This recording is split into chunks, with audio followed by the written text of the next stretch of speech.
Hi friends, இன்றைக்கி நம்ம வீட்டில் கறிவேப்பிலை துவையல். இதுக்கு வந்து தேவையான பொருட்கள் கறிவேப்பிலை பார்த்திங்கன்னா, பச்சை மிளகா, காஞ்ச மிளகா, இஞ்சி, புளி ஒரு இது. இப்போ நம்ம செய்ய போகிறோம். செய்யறத நீங்களே பாருங்கள். எண்ணெய் கொஞ்சமாக ஊற்றிக்கிட்டு அது கூட எண்ணெய் காஞ்சோனையும் 5 பச்சை மிளகா, 4 காஞ்ச மிளகா, இஞ்சி ஒரு துண்டு,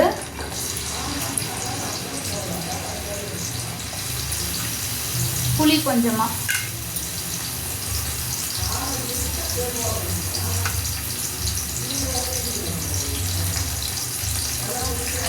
இந்த கறிவேப்பிலை துவையல் வந்து நம்ம சாப்பிட்டா உடம்புக்கு ரொம்ப நல்லது, முடியும் நல்லா வளரும்.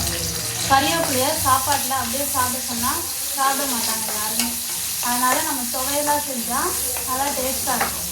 இதை நல்லா வதக்கிட்டு அதுக்கப்புறமா கொஞ்சமாக தேவையான அளவு உப்பு போட்டுக்கலாம். தேவையான அளவு உப்பு போட்டுட்டு லைட்டாக வதங்கினா போதும், அரைக்கிற வதக்கிக்கலாம். நம்ம கறிவேப்பிலை எவ்வளோ எடுத்து வச்சுருக்கோமோ அதுக்கேற்ற மாதிரி நம்ம புளி, பச்சை மிளகா, காஞ்ச மிளகா, உப்பு. பச்சை மிளகா மட்டும் வேணுன்றவங்க பச்சை மிளகா மட்டும் போட்டுக்கலாம். இல்லை எனக்கு இன்னும் நல்லா காரமாக வேணும்னா காஞ்ச மிளகாவும் சேர்த்து போட்டுக்கலாம். இன்னும் கொஞ்ச நேரம் இந்த மாதிரி வதக்கினா போதும். ரொம்ப டீப்பாக வதக்கினான்றதுக்குள்ள வதக்கிட்டு இப்போ ஆஃப் பண்ணிடலாம்.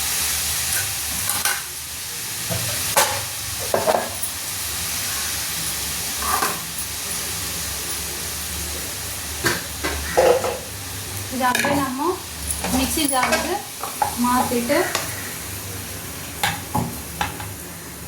இது குடியெல்லாம் போட்டுக்கிறதுனால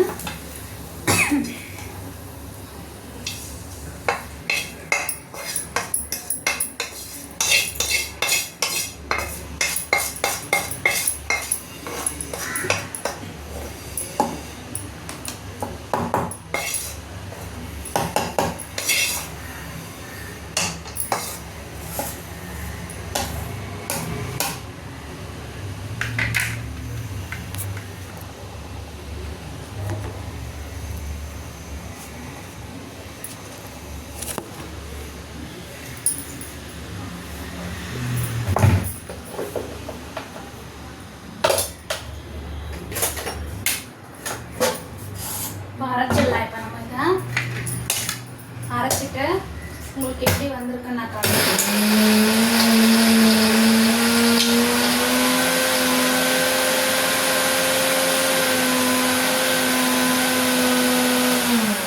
லைட்டாக ஓப்பன் பண்ணி பார்த்து அது லைட்டாக கலரி விட்டுடலாம்.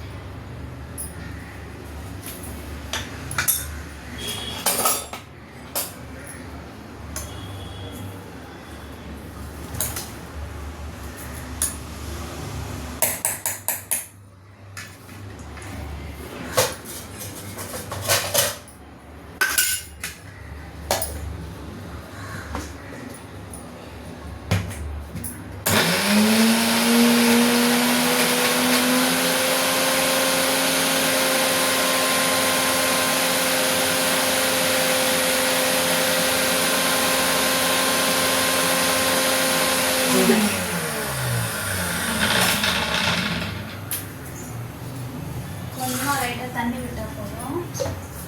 அதை அரைக்கிறதுக்காக நிறைய தண்ணி விட்டிங்கன்னா சட்னி மாதிரி ஆகிடும்.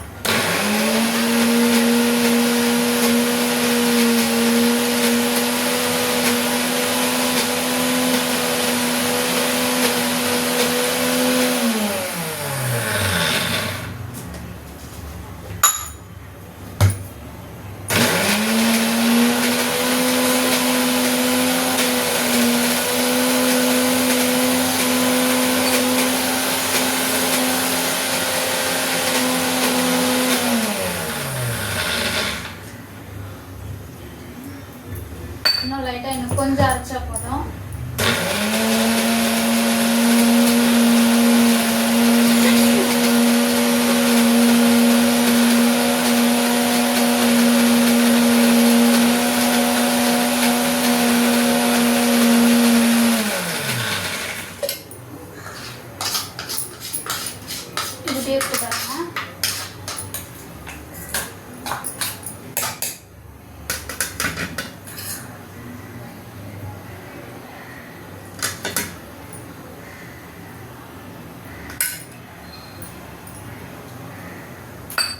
உப்பு லைட்டாக கம்மியாக இருக்குது.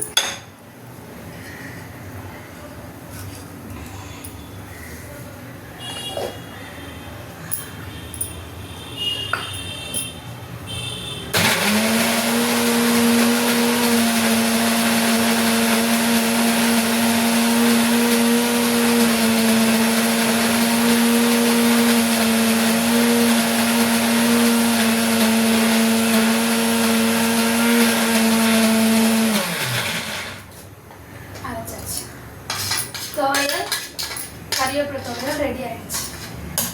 இதை அப்படியே சாப்பிட்லாம், இல்லை சாப்பாட்டில் பிசைஞ்சு கூட நம்ம சாப்பிடலாம்.